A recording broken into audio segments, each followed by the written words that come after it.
আপনি একটা জিনিস খেয়াল করেছেন, আমাদের পছন্দনীয় কোম্পানি অথবা পছন্দের ব্র্যান্ড যখন বিশেষ অফার দেয় অথবা বিভিন্ন ডিসকাউন্টের পার্সেন্ট দেয়, তখন কিন্তু সেই ডিসকাউন্ট আমরা লুফে নেওয়ার জন্য বেকারার হয়ে পড়ি।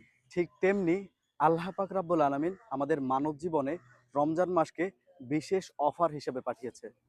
তেমনি যেরকম আমাদের পছন্দের কোম্পানি অথবা ব্র্যান্ড যখন বিশেষ অফার দেয় অথবা ডিসকাউন্ট দেয়, তখন আমরা যেরকম তাদের অফার ডিসকাউন্টটাকে লুফে নেওয়ার জন্য উপচে পড়ি, ঠিক তেমনি মানব জীবনে রমজান মাস পেলেও আমাদের উচিত সেরকমের অফার নেয়ার জন্য উপচে পড়া অথবা বেশি বেশি আগ্রহ পোষণ করা।